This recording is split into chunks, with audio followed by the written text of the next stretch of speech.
Louder with Crowder Studios is protected exclusively by Walther and Hopper.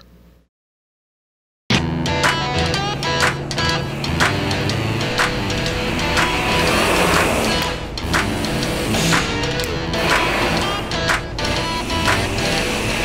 telling you, at some point something has to be done. Going up against YouTube directly is a suicide mission. Yeah, YouTube. I don't care. The demonetizations, the restrictions, the hard strikes, it's gotta stop. And if we don't do something soon, there won't be a mug club left to save. I'm just glad to be here. Hey, kid. So what do you plan to do about the 310 tumblers, Jack?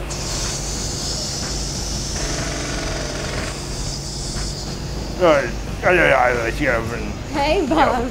You leave the 310 tumblers to me. But right now, we've got to take care of YouTube.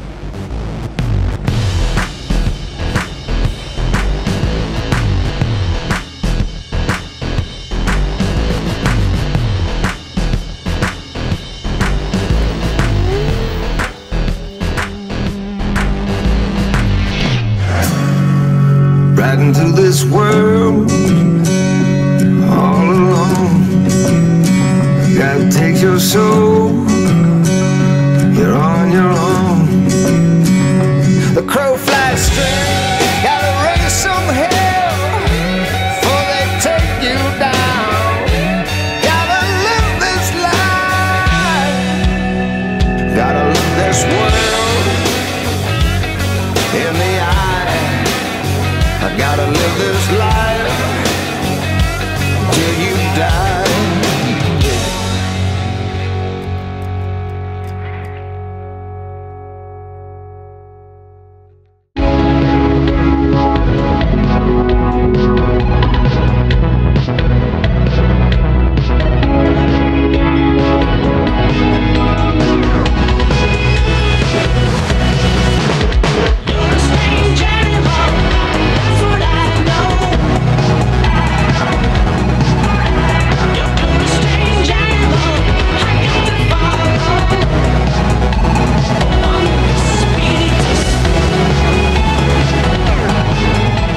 That was me pointing, actually, to bring in our third chair right away. Matt Eisman on the Instagram and on the Twitter. And you know why? I was actually at a doctor's office and on the cover of, what is it, rheumatoid... Arthritis Today. Arthritis Today. I'm like the Kim Kardashian of the arthritis world. 3-time cover man. Whoa. I will have to know, yeah. And the lady said, oh, is that Matt Eisman? Oh, I just love him. He's the Gimps. I'm huge amongst Gimps. Yes, huge amongst Gimps. I don't mean to brag. Term. And American Ninja Warrior. American Ninja Warrior. Junior? American Ninja Warrior Junior is coming out October 13th on Universal Kids. Kids age 9 to 14 will be taken on the course. That sounds like child abuse. Quarter black here.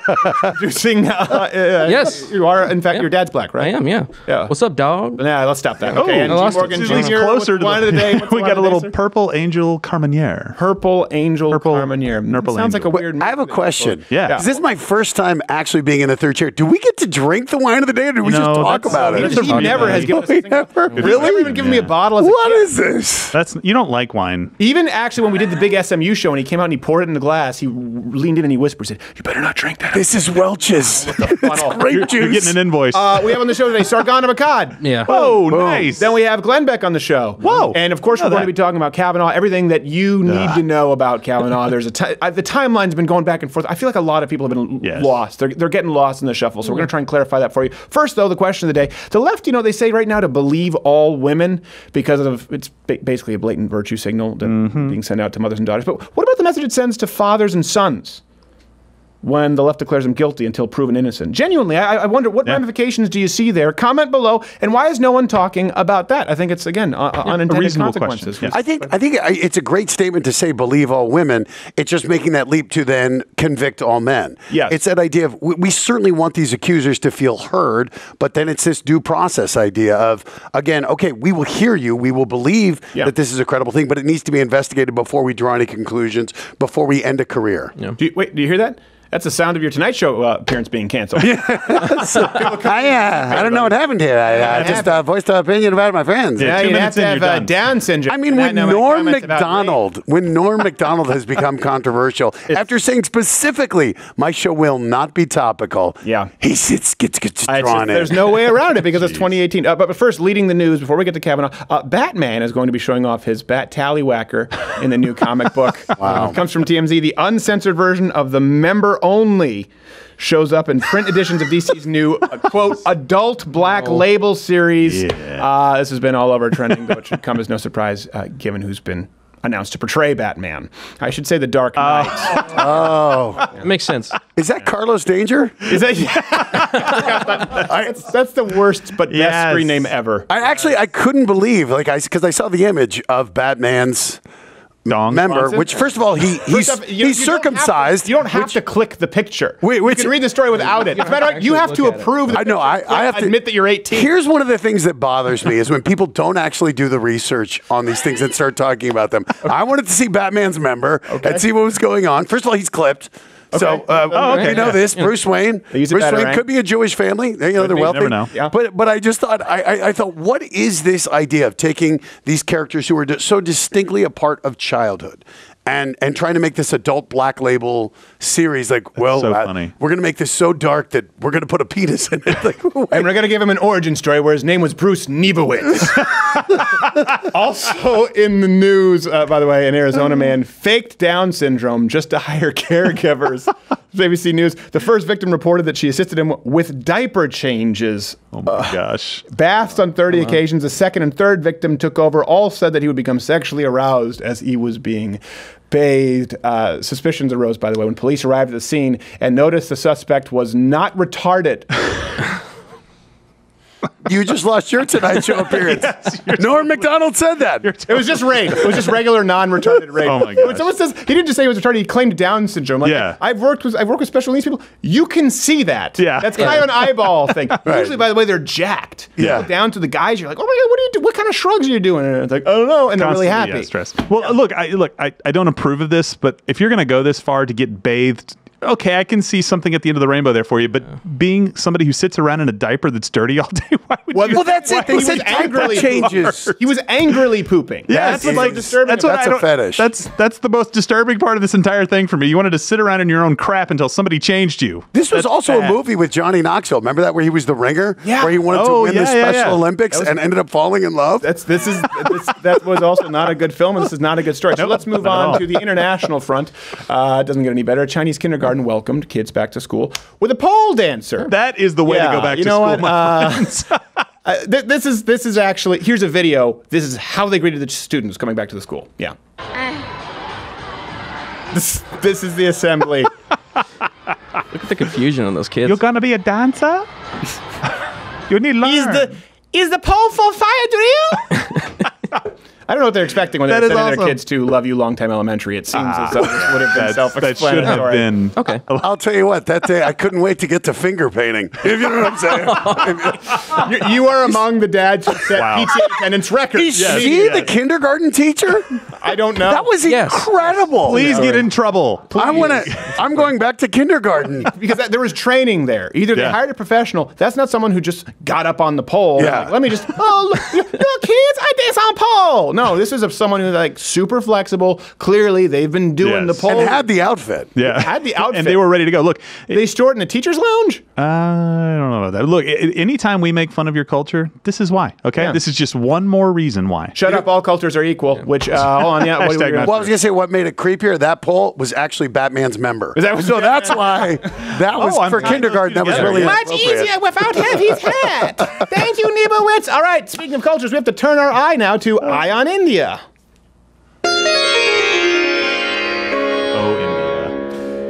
All cultures are equal. Shut up. Everybody. Let's just agree on this. And smuggler arrested at Delhi airport for hiding gold in his posteriors. Comes from Hindustan Times, which almost sounds like a fake newspaper, but it's real.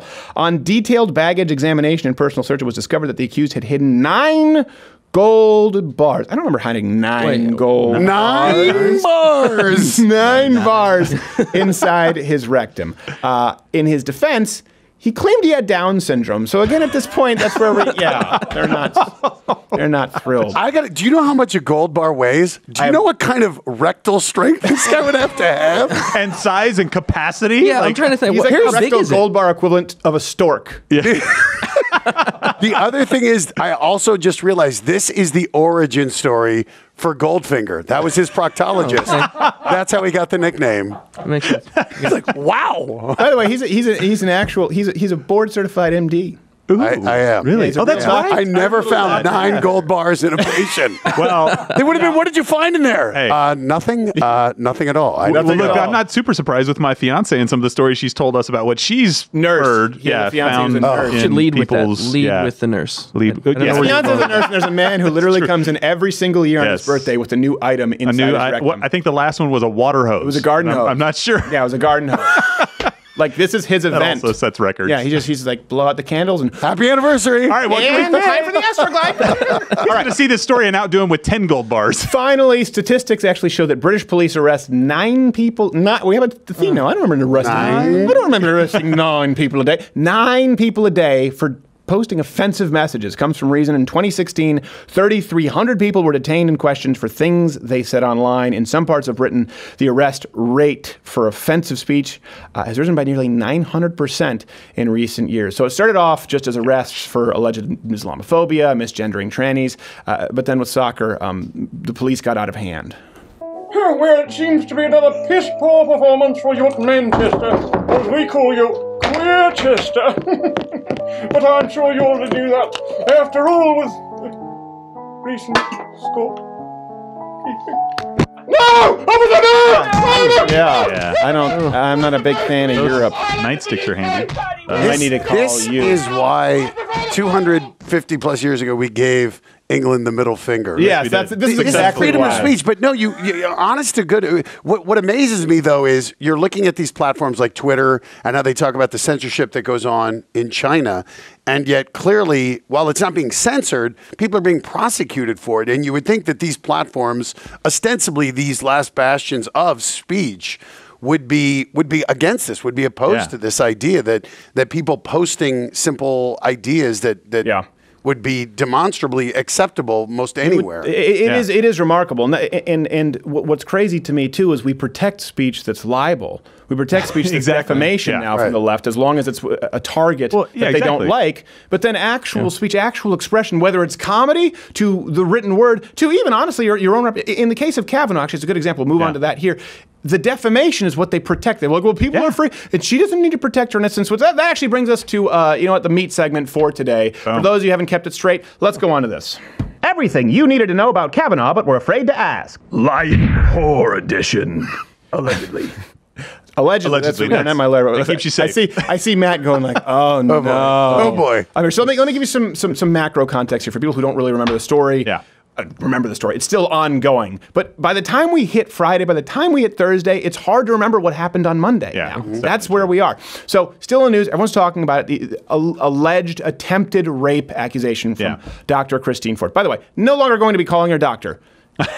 Christine Ford. Christine. It's such a Christy Ford. You're Dr. Christy. All right, listen, by the way, hit the notification bell. Join Moco if you haven't already. You get the show every single day, $99 annually, $69 for students, veterans, active military, or there will be no more Crowder Confronts or Change My Mind. The choice is yours. Let me just say this. Of course, it's possible that the accusations here could be accurate. Right. And we're not saying that all accusations of attempted rape are false. Okay? Can everyone we're on the same page there, right? All of us saying this, right? Totally By the way, clear. do we all agree? Rape is bad? Yeah, rape is bad. Bad. Rape bad. Hold on a second. Make sure to say bad a little bit so they can't take it out of context. Rape is bad. Rape bad.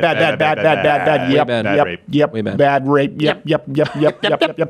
But if you look at the way the story pans out, I hope we've prefaced it now. If you look at the timeline, you have to balance the scales of justice between was there an attempted rape some 30-odd-something years ago that someone doesn't know when it happened or where it happened and why he possibly stopped mid-rape, possibly drunk and passed out? Or is she a lying whore? We're going to present the evidence to you, and you decide. And yes, by the way, I know you're saying just me, no one else in this room. I labeled her a lying whore without proof. Granted, she did the same, but with attempted rape.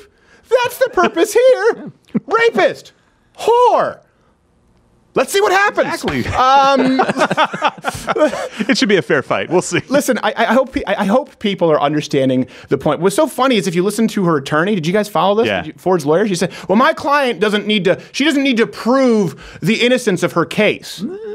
Here's what's been interesting to me with this is, look, the statute of limitations clearly has passed. Yes. So there's not going to be a crime. So obviously this is just to judge, is this guy, does he deserve to have a position on the Supreme Court or not? And what I thought was really fascinating was a group of women who knew him at the school wrote a letter attesting to his character. Like 60 And then a contrarian group wrote a letter saying, we experienced things that make us feel this is believable. And you realize neither of those things have any bearing on this. It's just people saying feelings or things. There are no facts involved here, and there are unfortunately no facts to prove this one way or another. I don't even know if this were actually in front of a court, what it would look like. I said, oh, okay. A dismissal is what it would look like. He didn't hold the door for Becky.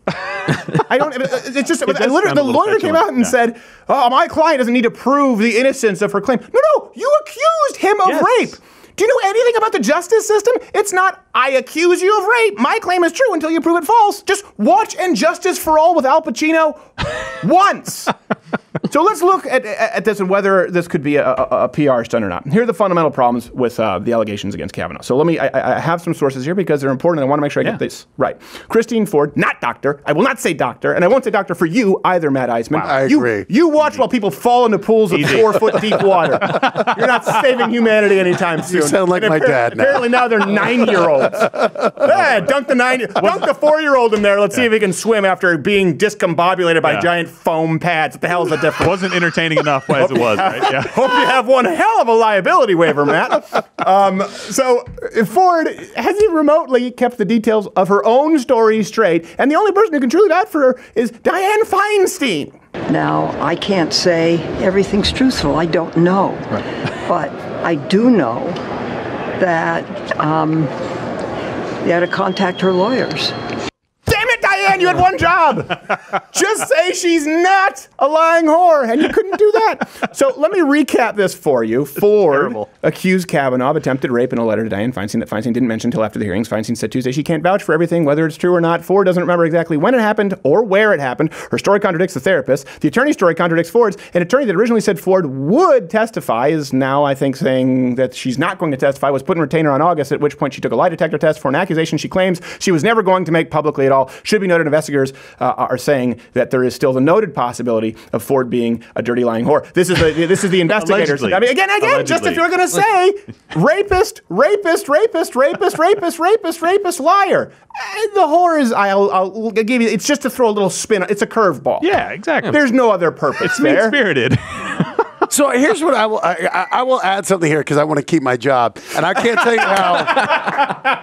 Nice. Here's what's really hard, and again, it feels awful having to issue these caveats. Look, again, I'm a white man, I'm a bigger guy. This is something I probably haven't experienced. You're a bigger guy? What is that? Bigger guy in the sense of you and Batman. Got it. You know, again, I probably haven't been put in a situation where you're pressured.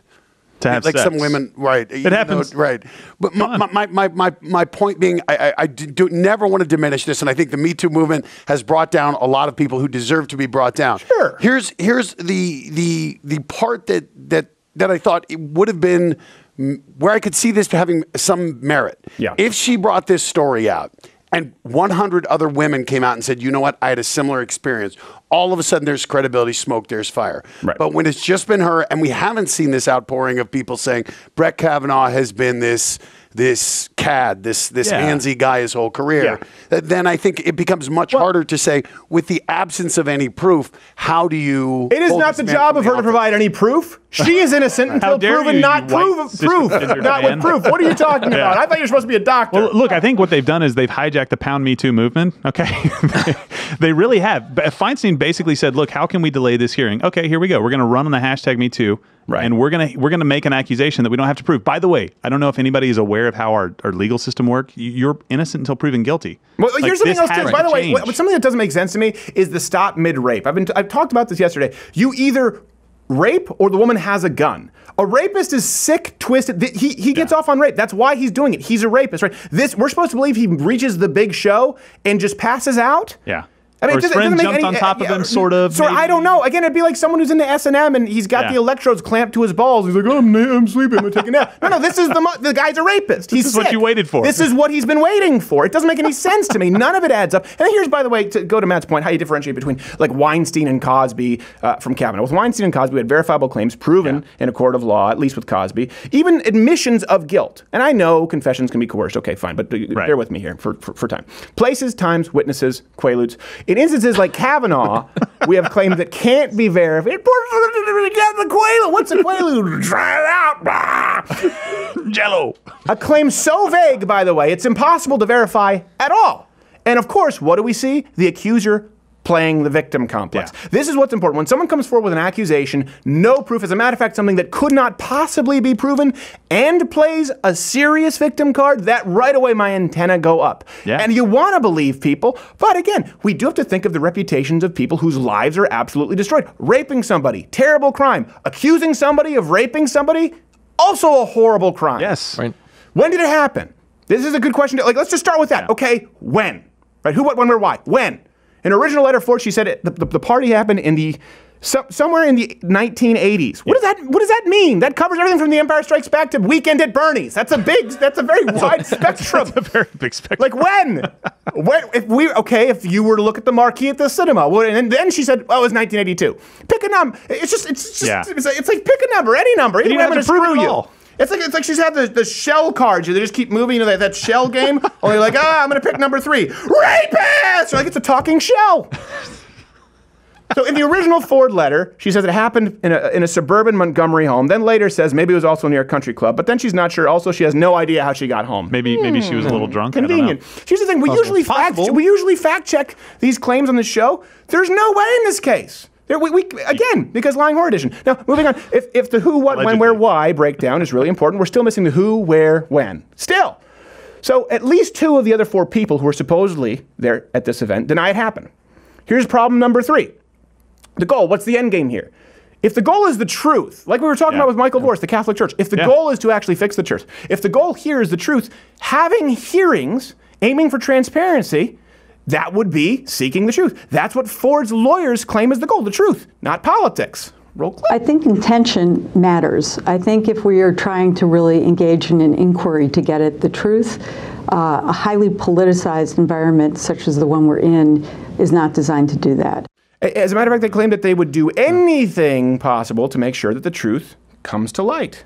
Would your client be willing to testify under oath in front of the full Senate Judiciary Committee? Please tell us, skinny Ron Perlman. My client will do whatever is necessary to make sure that the Senate Judiciary Committee has the full story and the full set of allegations to allow them to make a fully informed decision. Okay, good. So that's how you're like the one. So the Republicans said, okay, sure, yeah, let's have a hearing. Are you free Monday at Monday? You know what? Closed all day hearing. Monday. We will clear all of the Monday. Does any of that work for you? Ford's refusing to attend, refusing to provide any proof of the claims, and again, insisting the FBI should investigate. Democrats seem to think the FBI is like their Oppo research arm now, and I wonder where they could get that idea. Like, but the FBI, they've already said no. The FBI's like, no. They're like, well, we won't do a hearing until we get the FBI. And the FBI's like, that's not what we're supposed to do. Do you know what we do? Like, do you know like Matt Eisman also isn't like he's probably not your proctologist. I'm Mr. Incredible. I'll go back in time and find out what happened. Well, you know, with the investigation, when she says that she wants an investigation with the FBI, 1, we already talked about the statute of limitations. 2, she hasn't brought forth any proof. You've been robbed. Okay, right. Tell me, how have you been robbed? What was taken from you? When? All these things that you've gone over too. But was he not a public figure before this that could have done irreparable harm, according to them, to the public? Right. Was he not a judge already before this, and you allowed that to happen? You didn't say anything. And by the way, what is it that makes you wait until the last possible second? I remember when it was a story. I think it was Larry Craig soliciting men in public stalls. And remember his excuse was, when I sit, I take a wide stance. Like you were tap dancing halfway across the urinals, buddy. Yeah, exactly. Come on. But you remember, that was a thing back then. I can't remember what Larry Craig, I think he was a senator, if I'm not mistaken.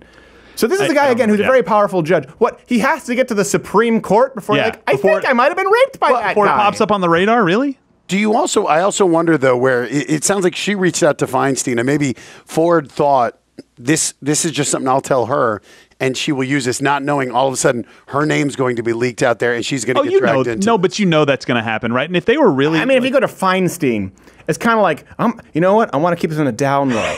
That's not Glory all red, ring, ring. Yes. What about the Clinton accusers? Are they that interested in them, or what about Keith? No, they're all dead. Keith Ellison's accuser. But as well. you know, the FBI, the FBI they were like, no, this isn't what we do. Okay, hold on a second. You're saying there was rape. Yeah. Okay. Hold on. Let me take these notes. All right. You're saying attempted rape. Okay. So there was no rape. Right. Where? You don't know where. Okay. When? You don't know when. Any witnesses? Proof? No. So there still is a possibility, potentially, that you're a lying whore. But we're the FBI, not the FBLW. I'm not. This is the FBI saying it, not me. Consistently, here's the thing. If you look at Democrats' handling of this case, the left always wants to operate in the dark. Quite literally. That's why they turned off the light during the latest Crowder Confronts. We walk in, shut off the lights. Hurry. I was raised in the dark. Also, I'm semi-autistic, and gay. Barack Obama withholding more information ever. Yeah. Under the Freedom of Information Act request. So spending I think $36 million. Good Lord. Yeah, $36 million to do so, to prosecute whistleblowers, journalists, more than any president before him. I think more than all presidents combined. Antifa, covering up cameras. They want no accountability. Liberals screaming about takedown notices on YouTube, privacy complaints, even single-party consent states. The accusations of rape. Right? They won't be there for a hearing because we don't want to be in the public eye. We don't want to be examined. Generally, the good guy is not the one evading investigation at all costs. Generally, the good guy wants the truth to come out with as much transparency as possible. Generally, it's the good guy, right? He says, "Nothing up my sleeve, officer." Right? Would you like to pat me down? I'm not looking to do you any harm. Generally, the guy who has nothing to hide. Not saying you have to submit yourself to pat downs to every TSA agent. That's not the point. But the point, the woman who's like, "Screw you, Fuzz. These nail pants are just the new style." That's the person who is most likely to cause damage. The person allowing you to pat them down. The person saying, "Please search my house." Yeah. That's not the one who's in the wrong. This is clearly an attempt to delay the vote. They want zero transparency. They want less info, not more. This is the MO of the left. And this is why it's so important. I think this is why this is happening. Don't let me say it. Let Samantha Bee say it. Is it never the right time to bring up assault allegations against a rich white dude? I don't know. How about when he didn't do it? Yeah, possibly. When there's no evidence. That's like all the times except for the very small amount of the times. Yeah.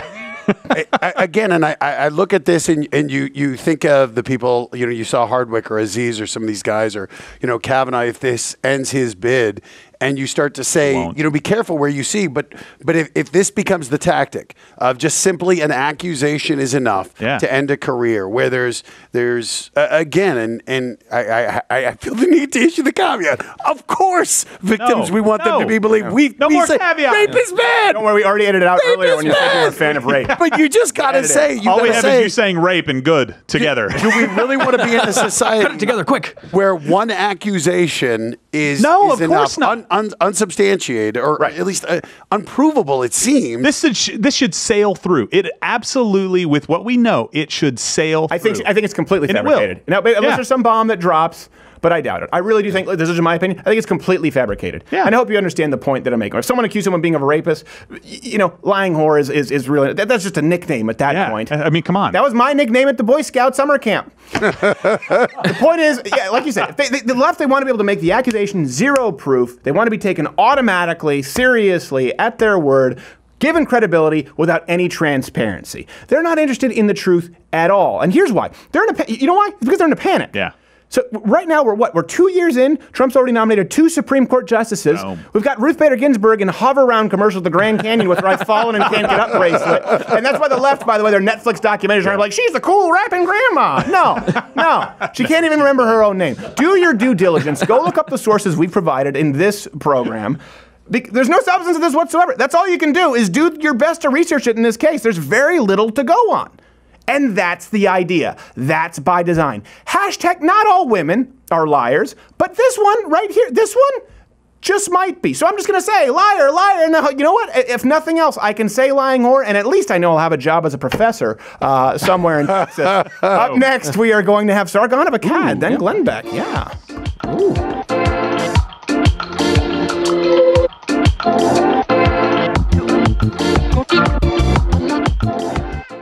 remember back when Mug Crow could upload videos and not be demonetized. But I'll admit, I'm kind of phoning this in.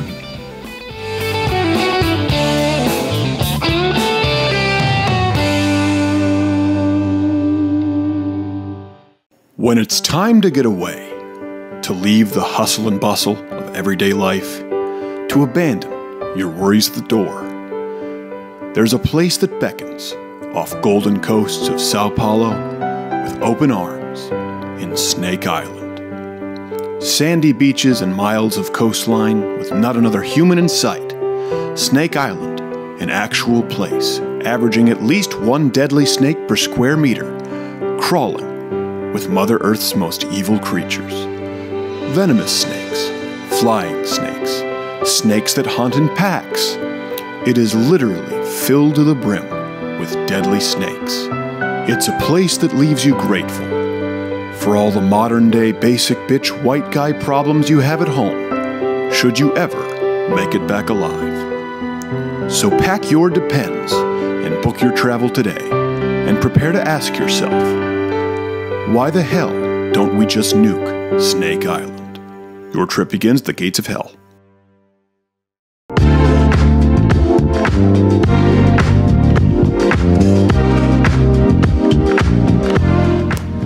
That's one of those, what do they call it? What are those things called? That, you know, the duck that keeps going back to the water? Yeah, yeah. Or the steel balls? That always I have no idea. I don't even know if they're steel. They could be mercury. They could be iron. Maybe our next guest knows. You can follow him on the YouTube. Sargon of Akkad is the channel. Just search Sargon of Akkad, and he's basically appropriated that historical figure. Sargon, how are you, sir? I'm very well, and I never meant to appropriate it, but I guess it's kind of mine now. If you Google my name, if you Google his name, my picture comes up on the official, and I'm an ancient Mesopotamian ruler now. I wonder how he feels about it. I'm sure he's not thrilled. I'm sure when we get to the afterlife, I'll have a few apologies to hold out. yes, because you'll both be in hell. Let me ask you this: what is the what are those? Do you know the name of what I'm talking about? Those like desk contraptions that they use inertia, momentum. They're always like, you know, the balls and the duck in the water. What's the term? I don't know. They're just office toys, aren't they? Just executive. Oh, no, they're science experiments. You should appreciate this, Sargon, a man of science. I should. I'm not a scientist. And great ruling. Okay, this is something I wanted to talk with you about. I'm really glad we were able to get you on the show, and I think we'll have Paul Joseph Watson to talk about this, because obviously you guys were fingered, as it were, by Rebecca Lewis, the Data and Society report. The Data and Society report, this has come out. There's a full report published by this lady, Rebecca Lewis. We're pretty good, by the way, with research and in finding people. Yeah. This Rebecca Lewis just scrubbed everything often as far as a lot of her previous content, where she is on social media, and it talks basically about alternative influence on YouTube specifically. And we'll bring this up here. The most interesting thing to me is there's this almost serial killer yarn sort of connecting, I guess you would call it, diagram, and obviously you're featured in it. And it seems like the goal here is to get rid of these alternative influencers. Have you been following this, and how concerning is it? Yeah, it's very concerning. So, what I would describe this as is 6 degrees of Richard Spencer. So you can plot a course across this graph, and that's the entire point of this report. Right. You can plot a course from someone like Candace Owens through to Dave Rubin, through to some black guy, through to Andy Warski, through to Jared Taylor, through to Richard Spencer. So effectively, Candace Owens, by this report, is running the alternative right. Yes, so she's the leader of white supremacists. Good job, Candace. I never thought you'd had it in you. But this is exactly what this is about. It's the point is the phenomenal influence that the alternative media on YouTube are having. I mean, you know, like my channel gets my channel's in total get something around like 12 million views a month. Yours must get loads, and all of the people on here, they've all got very large channels, and if you added all of this up, you're talking probably hundreds of millions of views a month. Right. And they've finally realized that there is actually an alternative, and they call it a legitimate news ecosphere, a fully functional one, in fact, are the words that she uses. Right. And she's just identifying it. Well, what I find interesting is she spends just a disproportionate amount of focus on much smaller channels. I mean, I'm glad, don't get me wrong, like they list all of these different channels like white nationalists, and with me they're just like Steven Crowder, conservative Christian entertainer, and kind of a dick. Like they don't really say much, even though we're by far the biggest channel, which to me is interesting because they're focusing on so many small channels and drawing 50 connections. Usually the smaller channel they're focusing on would be one that might be more radical, it seems. Yeah, well, I mean, what they're focusing on is connectivity, because the Rebecca Lewis, she has obviously not watched all of these channels. I mean, she makes many factual errors in this report. Yes. And obviously that's the main problem with the report, because you know that this report is going to be uncritically used as a reference by various far-left outlets as they're putting political pressure on YouTube, as the Wall Street Journal did with PewDiePie, and as they have done with various other content creators, and over, and it goes, you know, right to the top. I mean, YouTube, Google, they've been called in front of the European Parliament, they've been called in front of your Senate, you know, your Senate hearings. This is big. This is not something to overlook, and this will be used uncritically as a propaganda tool by the left-wing media to attack. And not even just right-wing media. I mean, there are plenty of people on here, like people like Destiny, people like myself, either left-wing or centrist. Well, that's what I find so funny is they think that you're more of an alt-righter than myself, and neither one of us are alt-right. I'm certainly more conservative than you. I don't know how they're measuring this. They're not. That's the thing. They're measuring it. Like I said, it's literally just guilt by association. It's not about what the people actually believe. It's about who you can smear. It's about who you can connect to who. For example, I debated Richard Spencer, you know, and everyone say, oh, yeah, it's not my finest hour. Fine. But there was no doubt that I was directly opposing Richard Spencer's view. I mean, that's what a debate is. Right. But when this was reported by Mother Jones, the way they reported it is if me and Richard Spencer went off arm in arm as buddies after it, right. And nothing could have been further from the truth. I mean, that debate's got like 500,000 views. You can go and watch it. Right. We're obviously at each other's throats. You know, this is like you two were at an old Western table playing cards. You were in cahoots, and one was the fall. Like, oh wait, he's got an ace up his sleeve. I'm terrible. Let me leave my friend Carl. See, he hates the dude. Exactly.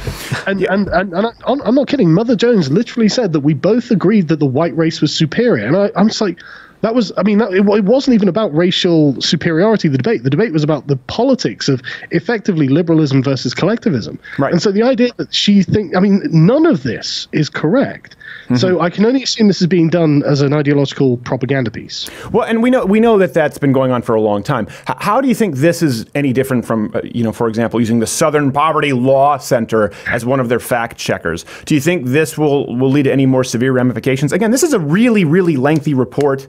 People can go check it out at datasociety.net. I recommend you download the report, know what they're saying. But do you think that this is something that's more important or could be more impactful than some of the crappy decisions they've already made?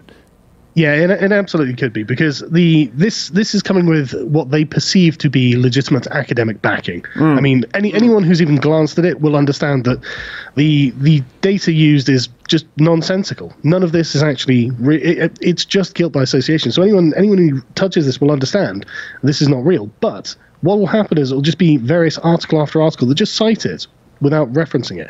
But this will put collective pressure on people like Susan Wojcicki to deplatform us, and that is exactly the point. Wait, is it Wojcicki or is it Wojcicki? I've been saying it wrong this whole time. Who knows? Yeah, no, I'm saying it wrong. Undoubtedly. Oh, okay. I don't know. I assumed because you're the English one here that you would know. Okay, I was giving you the benefit of the doubt. I honestly don't. But the Milwaukee's gotten to you, sir. You spend one day there and you're speaking like a hoodlum. Shame. Speaking like a German. The beer is fantastic, though, I have to say. It is. But yeah, it's going to be used deliberately to put pressure on YouTube, and it's going to be uncritically examined by the far left people who will be reading it, because Silicon Valley, where YouTube and Google and all the other tech giants are, it's incredibly far left. It's a monoculture. Right, and I think we know all of this, right? We know that it's a monoculture. We know how far left it is. We saw that with James Damore. My concern here is, okay, is there going to be some form of escalation? Because once you have Snopes and you have PolitiFact and you have Southern Poverty Law Center on there. All of them will use this. All of them will use this, and they will use this as if this is all factually correct. Right. And the main problem, I mean, she even addresses this in the report. She says, well, you know, they what I'm going to term just the right wing that she's got here, It's not. But she states that the right-wing YouTubers are trying to position themselves as the underdogs, as if the establishment is coming after them, as if they're going to be deplatformed, and yet they can still upload videos. And it's like, well, yes, there hasn't been mass censorship yet, but it is a creeping effect.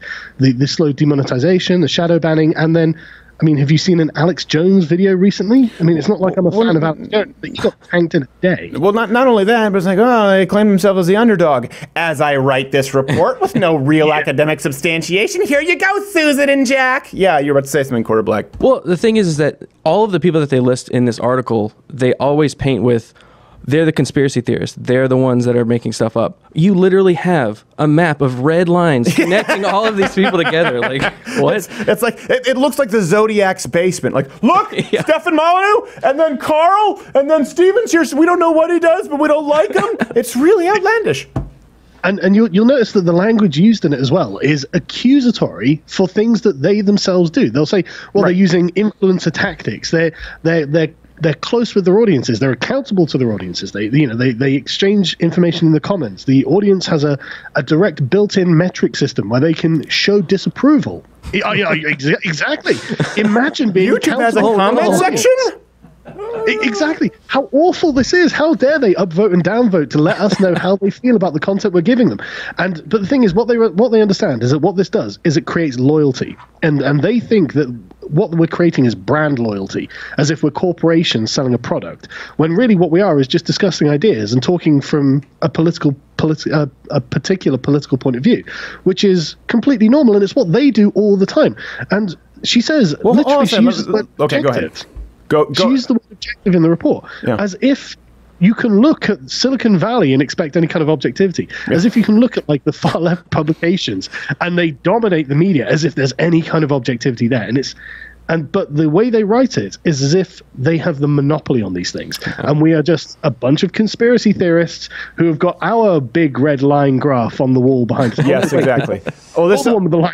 This wood panel all opens up, and it's just a bunch of red lines connecting America's crappiest cities. It's got Detroit and then Milwaukee, somewhere like after Stockton. But I will say, I agree with you.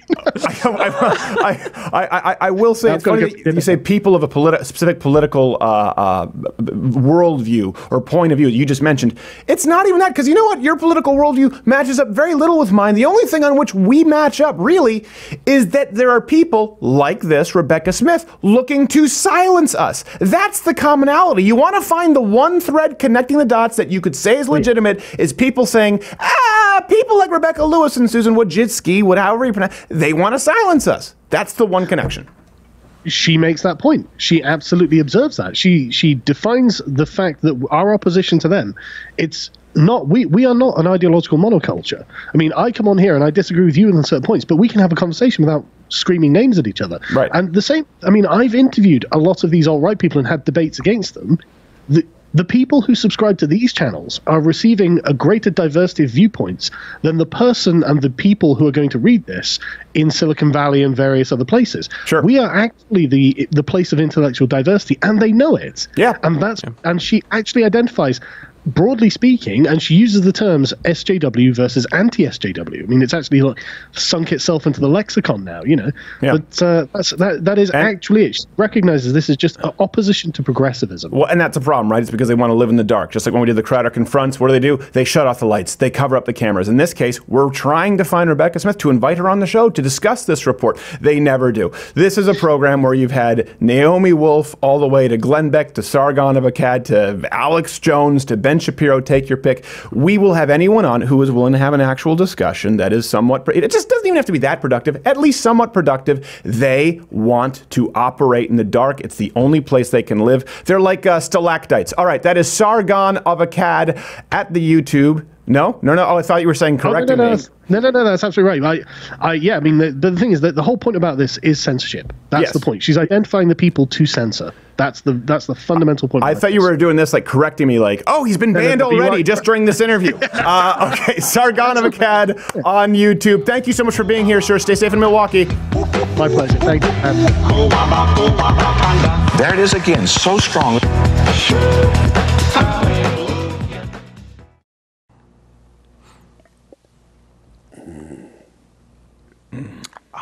Yeah. Freedom. Tell them where they can find Mug Club, Matt. You're a member. Oh, go to Louder with Crowder. If you only pay $99 or $69 if you're a student or active military, what other classification? Veteran. Even if they're inactive. $69 a year, you get CRTV. Not only do you get Louder with Crowder, you can get great shows like Mark Levin, and you can get Gavin McGingus, as Michael Mallett likes to call him. All the great shows on CRTV. Mug Club makes it happen. I am actually very concerned. He knew all the price points and the plugs. He just said, you want to do the live reading. He just did it. He will be escorted by armed security very shortly. louderwithcrowder.com/mugclub. Cheers.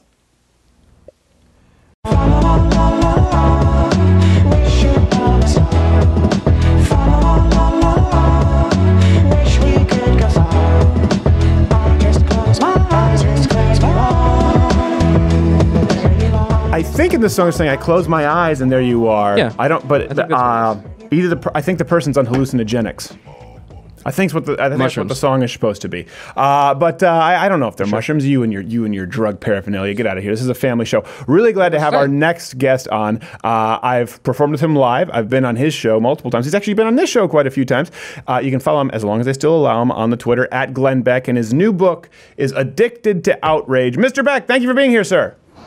How you doing, Stephen? I am doing well. Now, you mentioned right before... I'm a little upset that you're doing this interview wearing pants. You know. Well, you know what? Okay, let's. You and I know how rumors can get spread, Mr. Beck. Those were Ranger panties, also known as softies. Okay, so apparently, just no one else aside from me respects the men and women of our armed services, because that's what they wear in PT. Well, I think that's fine. Again, that had nothing to do with my statement. I was disappointed that you're doing this interview while wearing pants. Oh, okay. That's so just separate statement. Separate statement. I'm not wearing pants. If that helps. Not really a statement. You're just hitting on me at this point. That's okay. Let's take the interview this direction.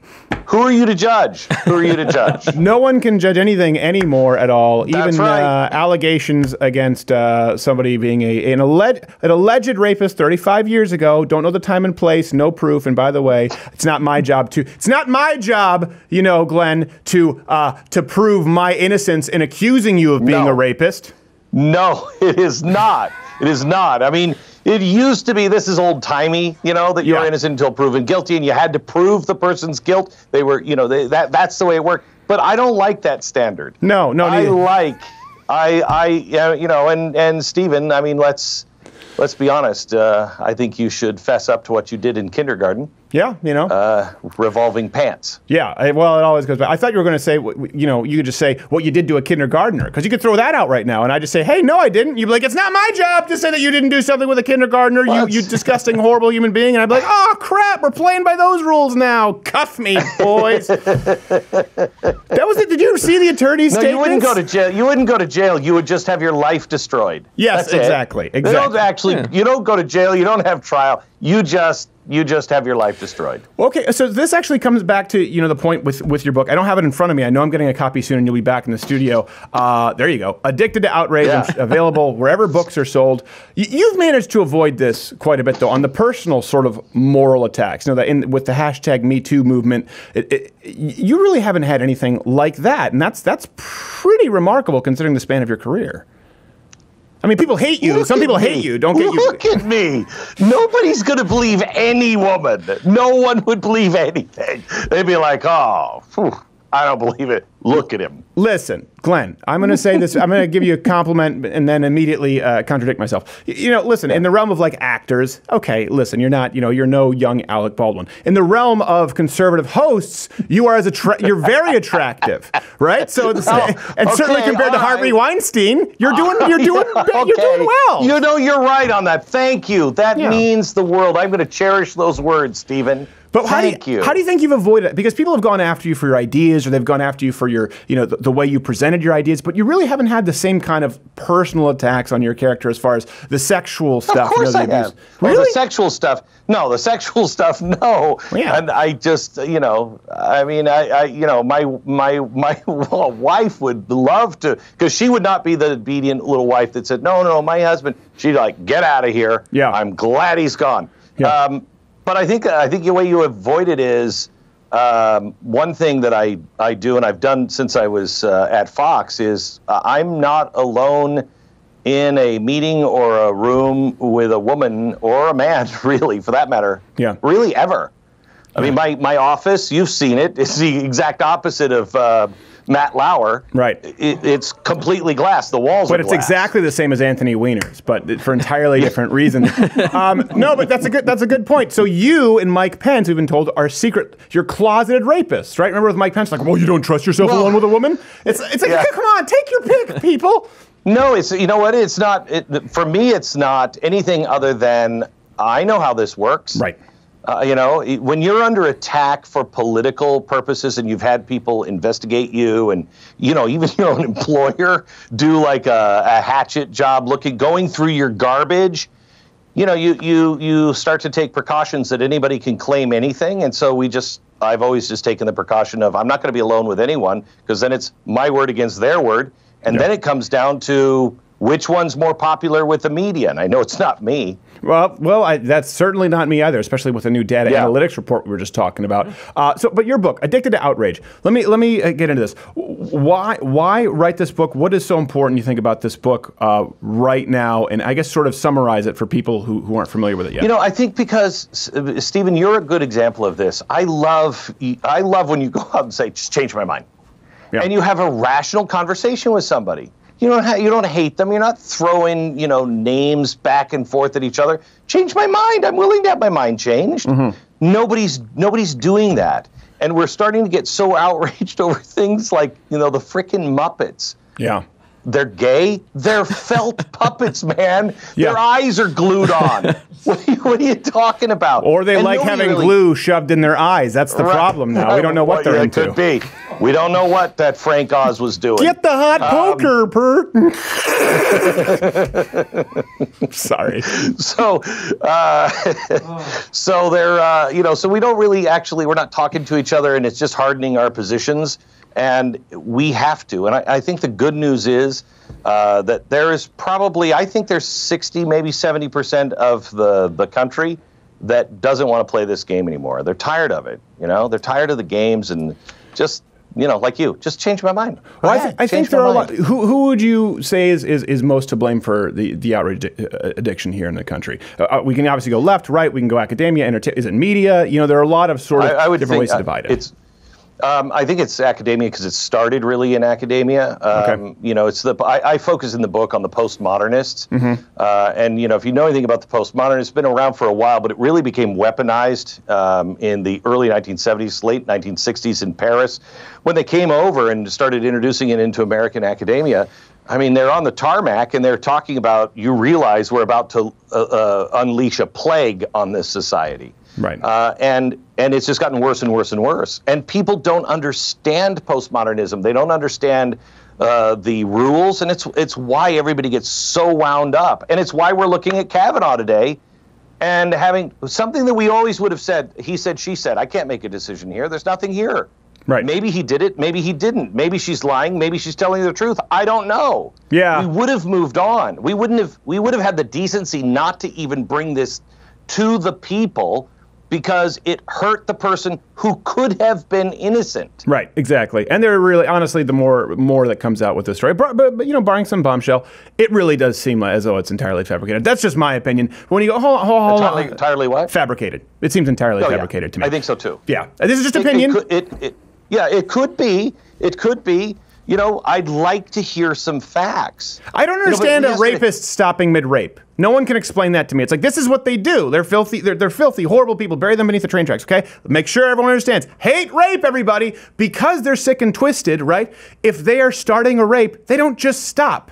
This is where the adrenaline dump happens. This is the big show. Either there's rape or you have a gun as a woman. But I guess we're supposed to believe he got drunk and passed out and stopped raping. No. But here's what they're claiming, and I'm trying to remember what happened exactly today. Talking about the FBI. The FBI does not investigate this. No. This is investigated at the state level, and what they're claiming now is a misdemeanor. It's 1 year of what do you call it? Community service. No, statute of limitations. Oh. So it's 1 year. It's been 37 years.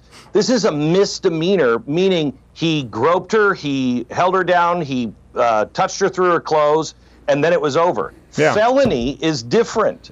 Wait a minute. We're destroying people's careers over something that no one has any evidence of.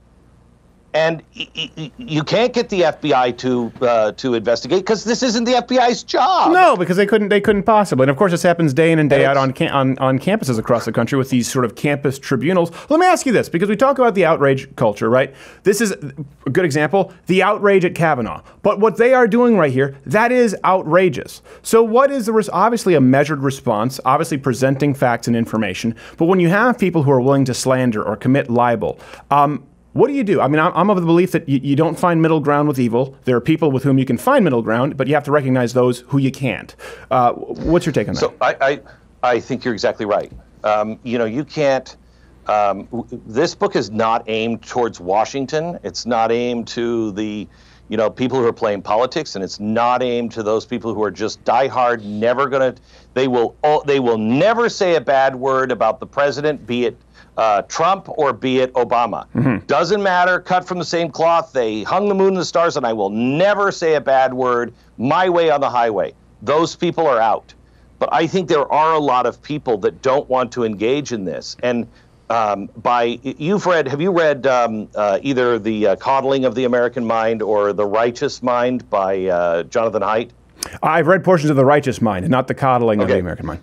All right, so the Righteous Mind is great, and if you see that, what his point is sometimes, not with the extremes, but we're saying the same things, we're just approaching it in a different way. Right. And by demonizing each other and by fighting back, you're not going to be able to make an impact. They're not going to come your way if you're always screaming at them that they're stupid. Yeah.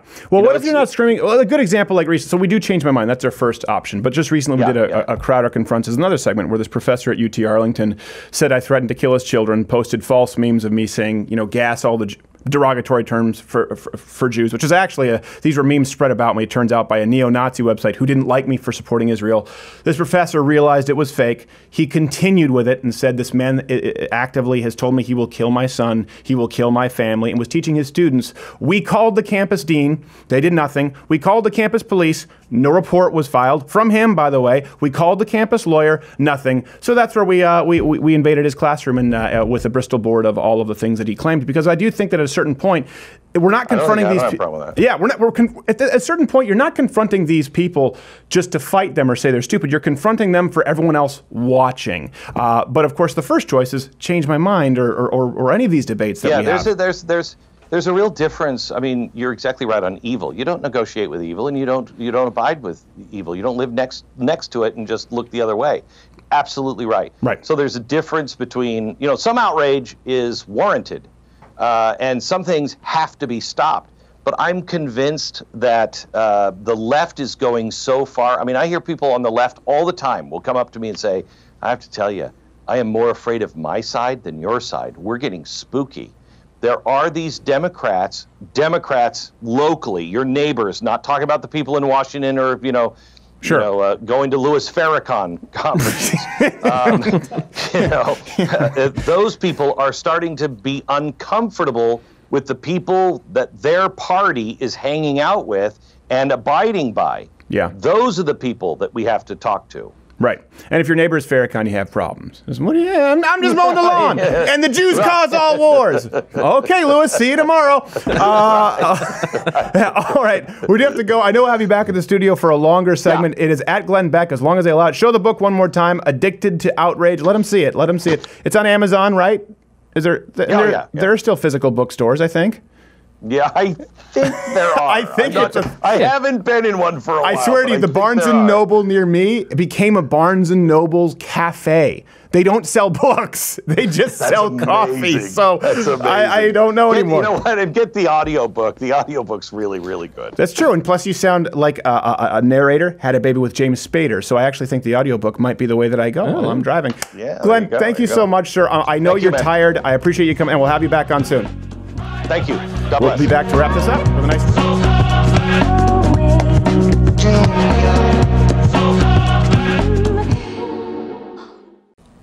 Greetings, America.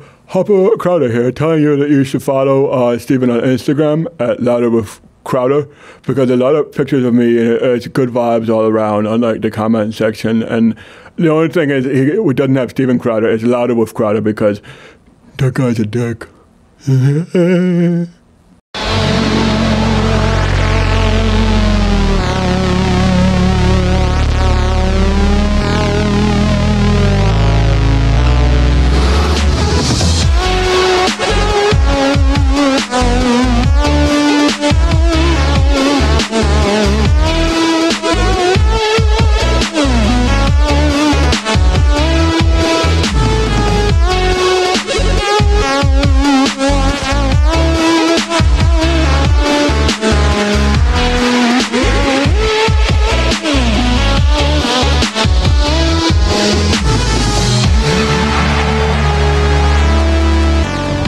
That one's called the Cindy. Because I knew a girl named Cindy who claimed she couldn't go underwater without pinching her nose. You'd be like, just listen, just don't let the nose, just don't breathe in. I can't. That's my wife. She casts a pinch her nose? Yeah, every time. I don't understand. Is this a thing? Yeah. Is it a common thing? I think it's a mental thing. Comment below all the female viewers who we have. And I know on YouTube, we have a lot more who are Mug Club members, funny enough. But yeah, I met a lot of them at You mean a lot of women don't? My ears pinching my nose. Women don't like going in the comment section on YouTube? Right, on YouTube, exactly.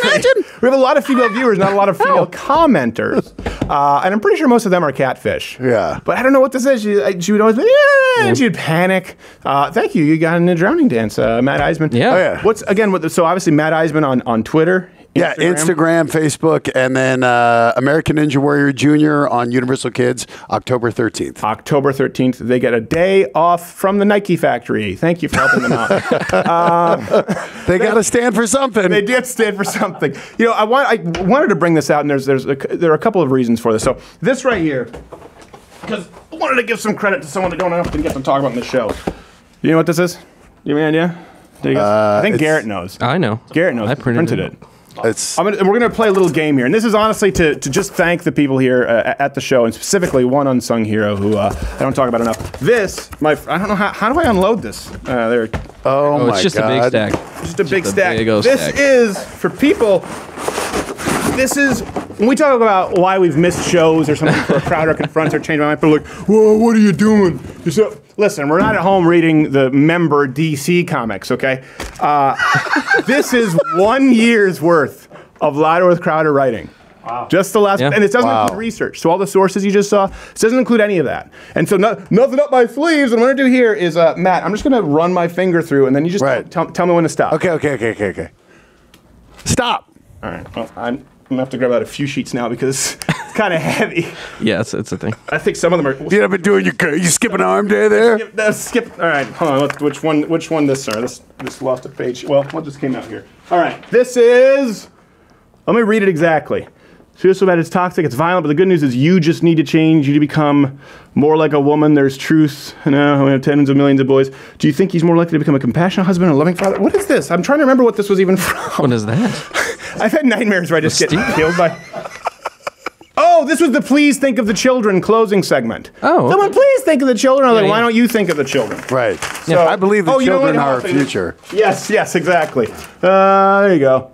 Yeah, something tone deaf. All right, let's try it one more. Just so people don't think we're making this up. Let's go. Let's make this. All right, keep it going. This is a magic trick. This is a magic. Only it's like David Blaine where he actually just stabs himself. And that's not a magic trick. That's not magic. You're just a weirdo. You just hurt yourself. Weird. You just spent time in Bert and Ernie's dungeon. Stop there. I want something on top. Something recent. Okay. Or it could be from the end. I don't know how you did it chronologically. I'll grab a couple pages so I can. I need context because sometimes I don't understand what this stuff is. All right, we'll just grab this here. Anywhere here. This is. All right. Again, so people can they see the writing on this? Right. Yep. This is this is episode 209. I was born in the darkness. Africa enters space race with Ghana's first satellite. We have footage of it being launched. That's where we did a really, really crappy Ghana satellite. A little bit of racing in there. And Chinese restaurant offering discounts based on bra size. And that was honey, stuff your bra. We going to dinner. That wasn't our best joke. And then also, guess who just opened up a corporate account? And I think it was Eric Bowling at the Chinese restaurant, if I'm not mistaken. It was. So, or it could have been Harvey Weinstein. Harvey Weinstein. We'll change that in post. Anyway, The point is, allegedly. Apparently, we also know Woody Allen likes to eat Chinese. Yes. If I could have a job by the end of this, I don't know. The only thing in which I partake to keep my figure. Also, I'm a pedophile. I just, Was that Woody walking? Woody bit of Woody. No, it was Christopher Walken. Woody Wonka. Woody Wonka. I molested my 9-year-old Asian adoptee. Therefore, I get nothing. This was Korea sanctions passed over. Kim Jong promised fold revenge, but first had to stop at supercuts. Do you remember when we were worried about Korea? I know. What happened? I don't know. Don't they still have nukes? This one was funny, by the way, because we had an image of it. We actually have. I have it written right here. See, it says 1985 lesbian. We went into a 1985 hairdo book and found the clearly lesbian haircut, and it was the Kim Jong-un haircut. Oh, wow. So sometimes I read these notes. Anyway, hold on. Oh! So the reason I bring that up is not because this is yes, I wrote that stuff. I know, but I threw it so you could hear the thud. Yes. I was hoping that you would pick it up and be like, "Ow, my fingers!" and I'd be like, "Ha, arthritis." You have a short lifespan because you're tall. But the thing is, everyone here works hard, but there is one person on the team with whom none of this would be possible. That's my wife. And I haven't really talked about this a lot. I've talked about how I like my wife. I've talked about how I really, it does bother me when people, they only badmouth their wife. I get breaking balls. But when it's the only thing you do, listen, I love my wife. Simple. And there's a big reason for that. There's a big reason that I've promoted the institution and the idea of marriage. So when people often come to this closing segment, like looking for either advice or some kind of inspiration, hopefully this helps. It's not really sexy, and that's why we don't talk about it a lot. It's not just because marriage is important foundationally to society, but because it makes your life better. How does this affect you? How does this help you? We can take 12-step programs, rules to improve your life. We can talk about all of that, read all the books. All of it's valid, by the way. All of it's good. But all of it pales in comparison to finding a good, loving wife or husband to the women who are clearly not in the comments section. Because a man who finds a wife finds that which is good. And the same for a woman who finds a husband. I've had a tough year, health problems, growing business we're trying to keep up with, making some hires, by the way. We're looking for 2 more editors and a PA. So if you think that's you, Photoshop experience, video, and then PA, hyperly organized, we need someone who can get us coffees. Don't email Teen Crowder, because that guy sounded like he was a dick. Even when he was a teenager, don't email him. Getting his own spinoff from DC, by the way. You are definitely not going back to your previous job. This is it. Hope you like tearing permanent the Harry Potter world. But it's been a tough year. Health problems, growing business. We're trying to keep up with some deeply personal issues that we've been dealing with behind the scenes. That kind of honestly just break your heart. And to get through it, I'm able to get up at God knows what hour in the day to slog through all of this that you see for you. Obviously, the fans matter an incredible deal, but I still wouldn't be able to do it just with you. I know you mean a lot, Mug Club members, without the support of my wife. It's the one person who I know will always be there. And when people ask for advice, this is such a huge component to it. Most of us really just aren't complete. Most of us are not even in the vicinity of complete without the right partner. Sorry. So I realize Matt's older and unmarried and his parents have been on him. This is the worst clip. Oh, no, I love when you quote Jerry Maguire. So this Tom Cruise. Because I couldn't share it with you. You mean Travolta? Stop it. That won't make final. All right, hold on. Let me get earnest here because I know people want the inspiration. But this is honestly, it really is an amazing thing. And that also means the selection process is one that deserves respect. Doesn't matter if you like the same movies, if you both like using old Pentax cameras or whatever the hell else your hipster Christian pastor or friends tell you should be on the priority list. Picking the person you're going to spend the rest of your life with is not only pivotal, but it also will determine, it's probably the biggest determining factor, biggest single determining factor in your personal happiness. For husbands, what does that mean? That means finding a woman who's, loving, supportive, strong, loyal, most of all has already, so these are things that we'll say gender neutral. I know people say loving, supportive. Yeah, I list that first for a woman, not in the same way that I would for a man. And I'll explain to you why. I am a complementarianist. I do believe in complementarianism. Sorry, traditional Western Christian. You're already here anyway. But what's most important is that you find a woman who's already lived the values that you're looking for in a woman. And they may not be the same values that I'm looking for in a woman. I'm just talking to whoever is out there, and I got a specific email, you know who you are. Look for someone who's already living it before you show up. For women, it means finding a husband with a backbone who will provide, protect, of course, but is also gentle, tender with you, willing to listen. That's a big thing. I wasn't that one. When we first got married, I was not a great listener. I was not a great listener. They diagnosed me with ADHD, which I did not believe in, and then they had me do all these EEG tests, and then they did genetic testing, and then they finally had me read a book called Honey, Are You Listening? And I didn't read it. But what I did was, I swear to you, I moved the bookmark throughout the book because I knew my wife was checking up on me to see if I was reading it. Oh, yeah. And when they brought me to the therapist, I said, were you just moving the bookmark? I said, yes, I did. That's what I was doing. I didn't lie about it proactively. And something else, you've both got to have a servant's heart. Now, listen, don't take it from me. Go read that book called the Bible. It talks about that, but it's also really practical, even if you just believe it in some archetypal sense.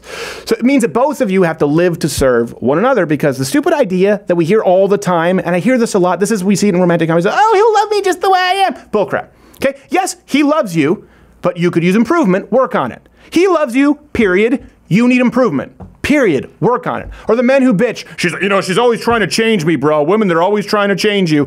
You know what? Maybe you could use some change. Be open-minded here, Mr. Low-cut pants and tank top. I'm gonna keep. I think you wanted to say something, Quarter Black Carrot, and then I gotta land this plane. That point is very poignant for me. Recently, we were out at Owen's show, and we met a couple great mug clubbers from Chicago. So if you know, you're out there. Yeah. And I probably dead now. I completely messed up the interaction, the like small talk.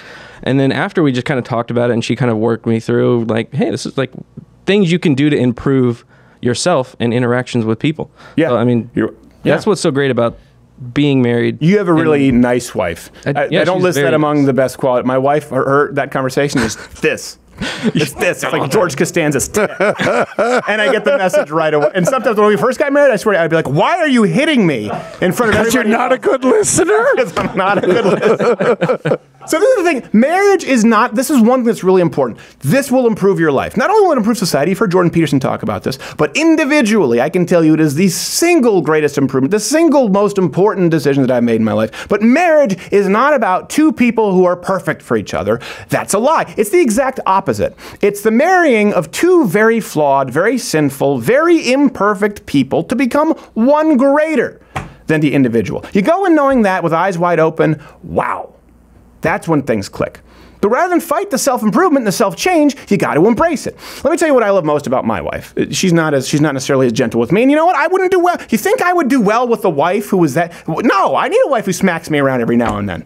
You should see our basement. The things I like about my wife, number one, her strength. This is the irony, right? We talk about this, whether it's my mom, whether it's my wife, your wife. I don't know a single conservative woman who's a shrinking violet.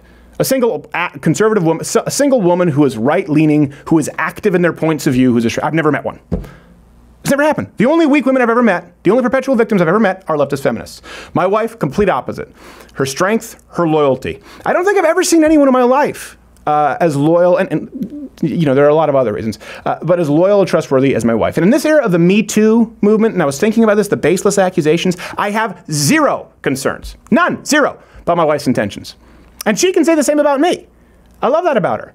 And her juicy heart-shaped hiney. I had to throw that in there. But it's true. I know people say, well, that's stupid, man. No, you know what? No, this is the thing. If you go in and you're marrying someone who's already lived the values that you want to see, and you can't be asking it from somebody, but you're doing it as well, that changes everything. She puts up with a lot, my wife. I know it, she knows it.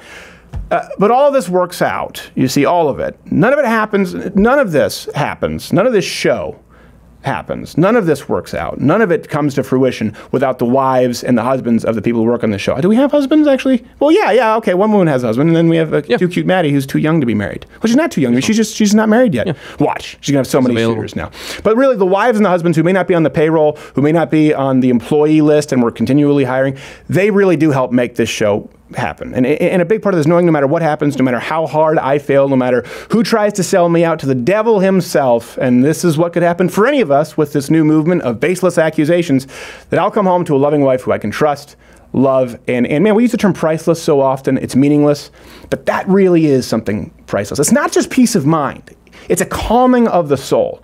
And so I know these supposed incels out there and the people who bitch about alimony and men's rights are not going to like to hear this. But the truth is, if you were to map out your life right now, you want to talk about self-improvement, we've talked about be the guy who does something. Okay, pick a goal. Any goal, start moving toward it. If you were to map out your life right now, and you were to say, okay, I want to chart a course to a lifetime of happiness, of peace, the one decision you could make is finding the right wife or husband. And that means a serious pruning process for you. Because she may see you as a project, but no self-respecting woman, by the way, is going to want to link up with a guy who doesn't have any of his crap together. But if you were to make one decision or a series of decisions that would lead to a longer, happier, more peaceful, fulfilling life, this is it. One of my favorite films of all time is actually Rushmore, Wes Anderson film, earlier Wes Anderson film. And in it, Bill Murray, he turns to a character, Max Fisher. He says, well, what's the secret, Max? And Max is beaming from ear to ear with a smile, Jason Schwartzman's character. And he responds and says, I don't know, I guess it's just finding something you love to do and doing it for the rest of your life. If you do it right, that's what marriage is. There's someone I love, there's someone who loves me, there's someone who's willing to be there for me for the rest of my life. That can be you. Don't buy the Hollywood hype. Finding a wife is finding something that is good. And it is finding, wait, did I just say that I do my wife for the rest of my life? I'm trying to think of my verbiage. Let's cut. Let's cut to, we'll see you next week.